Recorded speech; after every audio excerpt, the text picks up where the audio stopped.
Tourists always make these mistakes when they visit the UK. From not listening to the weather forecast to getting the wrong food.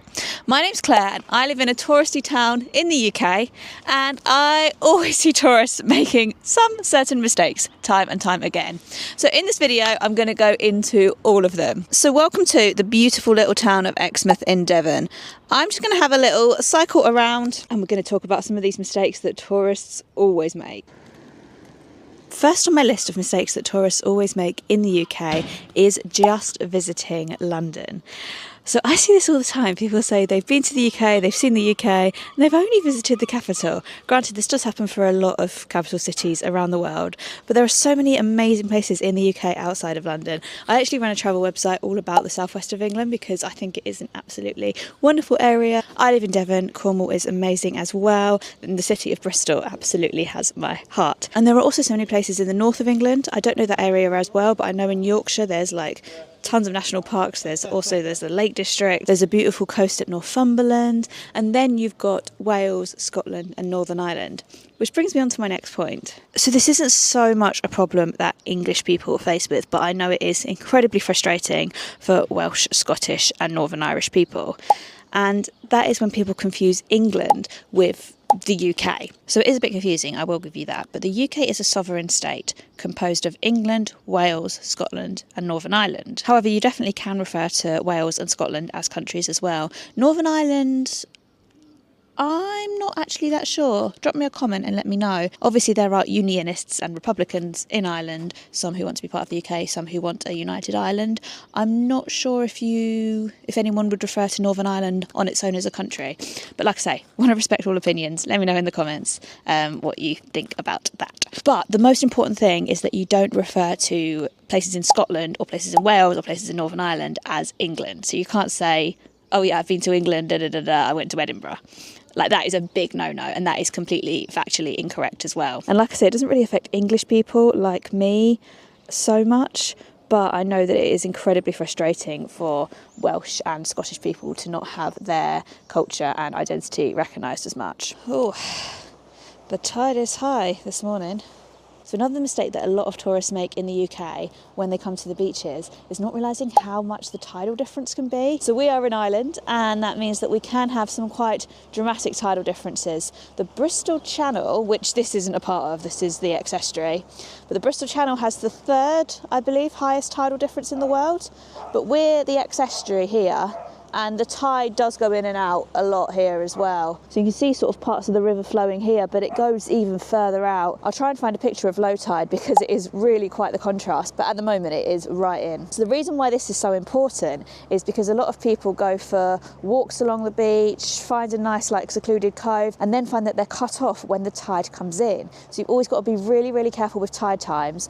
Don't walk anywhere that you feel is a bit risky unless you know what you're doing, and if you're in any doubt, then ask a lifeguard. A lot of beaches in the UK are lifeguarded, so they are often around to ask any questions and help out.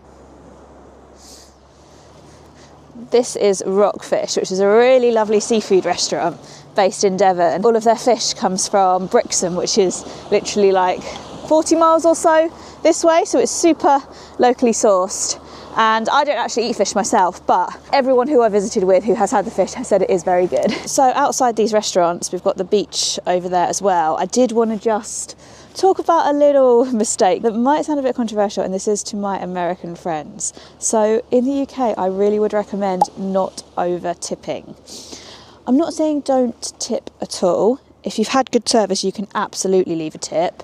But I'm just saying that we don't have a tipping culture in the UK like there is in the US, and we don't really want one. Our servers do get paid fairly. The minimum wage, while it is getting more and more difficult to live in the UK on it, it is still technically a livable wage, or at least should be a livable wage. So by all means do tip at restaurants if you think you've had exceptional service and you want to tip, but please don't tip more than I'd say 15%, an absolute max, but probably not more than 10%. I have noticed it doesn't happen so much down here, but in London more and more places are adding the service charge onto the bill, and it's just, I don't really like that practice because it is getting more and more expected. Whereas I do understand the concept of tipping, and I've worked in restaurants myself and I have obviously appreciated tips, but I just don't think it should be expected. That's just my 2 cents. I know not everyone's going to agree with me. Here's another popular pub in town, The Grove. And The Grove promised Sunday roasts, sea views, weekly quiz, and classic seasonal British food and drinks.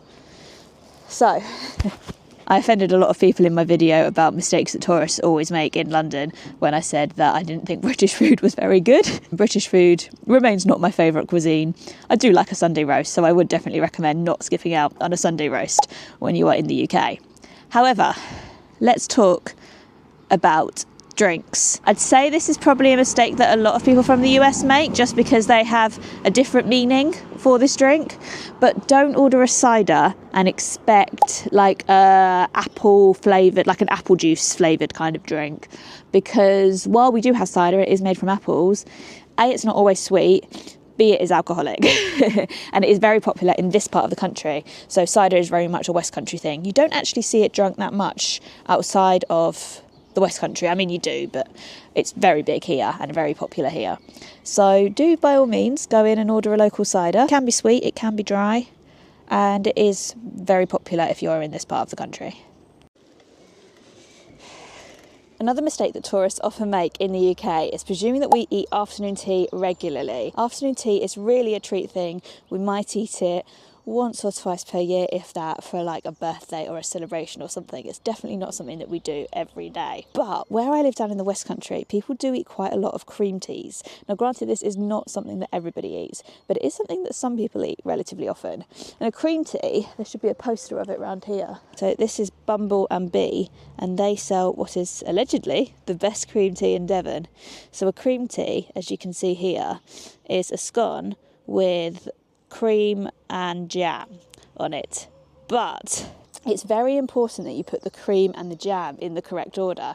So if you are in Devon, which is where I am, then the cream goes on first and then the jam. But if you are in Cornwall, which is the next region along, then the jam goes on first and then the cream. If you're anywhere else in the country, it doesn't really matter, but the cream tea is most eaten in Devon and Cornwall. So you are more likely to have one here than anywhere else. Nothing bad's going to happen if you do your scone the wrong way round, but you might get some, I don't know, disapproving looks from locals if you do. People feel very strongly about this debate, but I live in Devon and my ancestry and family are Cornish, so for me I change depending on which side of the border I'm on. The next mistake that a lot of tourists make concerns the British Railways. Now, there are a lot of problems with British Railways. They're very, very expensive and they quite often don't run on time, and there's a lot of strikes and cancellations. But one huge way that you can make sure you save money on British Railways is to book your ticket in as far in advance as possible. If you know you want to travel on a particular day, you can book it up to 3 months in advance, and that is hands down how you're going to get the cheapest fares. I've actually made a whole video with tips for taking British trains, so I will link that up here and in the description as well. Now, I'm not actually taking a train right now. I'm going to go and get a coffee and I'll explain why in a minute. Another thing that tourists often think about Britain, which is not strictly true, is that all we drink is tea. In fact, many people, especially from the younger generations, drink a lot more coffee than tea. That's not to say people don't drink tea, and there is still something quintessentially British about a British cup of tea. But don't make the mistake of thinking that everyone drinks tea all day, because that's not true. And my hot drink of choice is an oatmeal cappuccino every day. Now this is Wetherspoons. Now, I'm not saying that Wetherspoons is not worth going to. It is a UK pub chain with very low prices, and that makes it a really accessible place to eat for lots of people.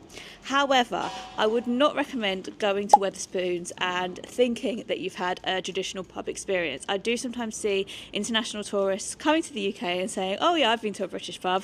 Which one? Oh, I've been to Wetherspoons. Like I say, it has its place, but it is not a country pub, and I would recommend supporting local independent pubs while you're here as well. Another food-related mistake that tourists often make in the UK is getting fish and chips from a pub. So you can go to a pub and have fish and chips and it will be a nice enough meal, but the real fish and chips are from somewhere like this. So this is Crispy's, and it has often been rated the best fish and chips in the UK. It is closed at the moment, so I'm not able to go in. Crispies is your kind of classic chippy. So a chippy is a fish and chip restaurant. It's usually a takeaway, but sometimes they will have a few tables to eat in as well. And they usually have a very small menu, usually just consisting of a few types of fish cakes, maybe a vegetarian option, and maybe like a battered sausage or similar with chips. You can occasionally get burgers and that kind of thing as well, but generally very small menu. But chippies are very good at fish and chips. That's what they specialise in, and really that is what they excel in. And it is usually much cheaper than buying in a pub as well. So here you can get a box menu for £9.90. If you just want chips, it is £3 for a regular or £4.10 for a large. And if you get a fish cake instead of like cod and chips or haddock and chips, then the fish cake is just £2.70. So you can get a full meal for just over a fiver. So while I wouldn't say it's necessarily a mistake to eat fish and chips in a pub in the UK, it is a mistake to only eat them in the UK. You should try them from a chippy as well. Now, I don't feel like I've necessarily shown you the best of Devon today because it's not been the best weather. But tomorrow it's looking much brighter, so I'm going to get in the car and drive up to Dartmoor, where I will do the second half of this video. It's the next day and I've just drove to Dartmoor. So I'm going to show you around here a little bit and detail a few more mistakes that tourists always make in the UK. So my next mistake for tourists is thinking they can see too much of the UK in one trip. And I've kind of done this today. I know that it is a small country, and on the map it looks like places are very close together, especially if you're from big countries like the USA, Canada or Australia. But trust me, it takes longer than you think. This is because there's usually traffic, there's lots of like fiddly country roads that can take a while to get around, and a lot of places are so packed with attractions and interesting things that it just takes some time. So rather than try and cram everything into a small trip, focus on a specific area of the UK and you can always come back. I've actually done this myself today. I'm in Dartmoor, which is only about an hour away from where I live, but I was hoping to get kind of up here where there are some really magical woodlands. They look a bit like Harry Potter, but I've just checked the time and I'm not going to fit it all in. Luckily I can come back here whenever I want to, so I'll just save going to Wetherspoons Wood for another time. The next mistake people make is to presume that air conditioning is the norm. So we're currently in an April heat wave in the UK. It's not quite warm enough for air conditioning at night, but over the last few years we have had warmer summers, which has made lots of tourists ask about air conditioning. This is the Two Bridges Hotel in Dartmoor, and pretty much every hotel like this will not have air conditioning. They may have a fan in the summer, but it's very likely that your ventilation will come from opening the window. Now, the next mistake that some tourists make, particularly younger tourists, is to never carry around any pound sterling with them. So generally you don't need cash in the UK. I carry very little cash around me and honestly barely use it. But when you're out exploring the countryside, sometimes it can take you by surprise. So I've just arrived here at a car park in Postbridge on Dartmoor, and actually this one does take card, but sometimes they still won't. It is rarer and rarer, but it does still happen. So I definitely recommend making sure you have some pounds in cash with you when you're exploring, and don't try and pay in euros or dollars. They are not our currency, and only in the most touristy of places will they be accepted. I can't even think of an example of where they'd be accepted off the top of my head. Anyway, I have just arrived here in Postbridge, and this is the site of one of the oldest bridges in the country. So let's go and find it. Oh, and while I walk there, another mistake that people always make when exploring rural locations in the UK is presuming that they will have internet. Yes, we're a small country, but we still have places without any signal. So this is such a place. I have absolutely no 5G, 4G, 3G, whatever. So this is Postbridge Clapper Bridge. To be honest with you, I can't remember how old it is off the top of my head, but I will write it on the screen here. And it's just another indication of you need to get out of London when you explore the UK. This is quite a touristy spot. It's definitely not a hidden gem, but it is a place that not so many international tourists visit. And look at it, it's absolutely beautiful. The next huge mistake that people make in the UK is to misinterpret the weather. We can have 4 seasons in one day here. Now today it is lovely and sunny, but it's early April and this is unusual. So make sure you check the weather forecast every time you head out, but also make sure you're always prepared for any eventualities. I have a warm change of clothing and a rain jacket in my boot just in case. I've just been at the beautiful Grimm's Pound, which is one of my favourite spots that people do go to, but not as many as other places in Dartmoor, and it's quite accessible as well. But while I was here, I wanted to talk a little bit about the water in the UK. So a big mistake that people make in the UK is to buy bottled water. You really don't need bottled water. It is safe to drink everywhere in the UK. But there is quite a difference depending on where in the UK you are. So for example, in rural areas like here, generally the water will be quite soft.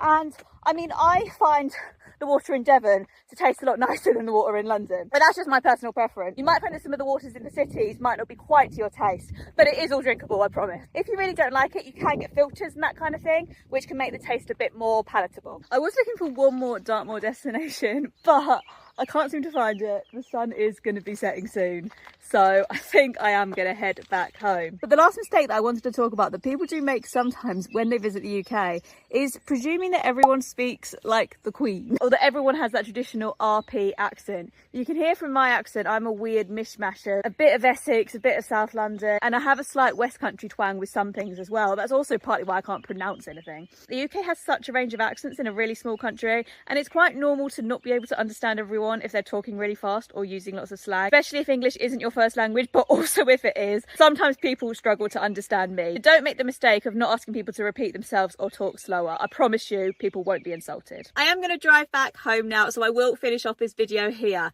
Thank you so much for watching. I hope you've enjoyed it. I am a little Devon munchkin these days, and I have been here in Dartmoor taking photos and videos for my Southwest blog. So if you are interested in visiting the southwest of England, definitely check it out. I'll link it in the description. I've done a video about the mistakes people make when visiting London as well, but I could do one about visiting the British countryside. So let me know in the comments if you would like one of those. If you're sticking around, then I do recommend checking out my video about the main mistakes that people make in London. While I live in the West Country now, I grew up in London and my mum helped me with this video. She is a London Blue Badge tour guide. And if you haven't already, please do subscribe. I post loads of travel videos from the UK and overseas with a big focus on train travel and responsible travel. I gotta get back home now. Thanks so much for watching and I hope I'll see you next time. Bye!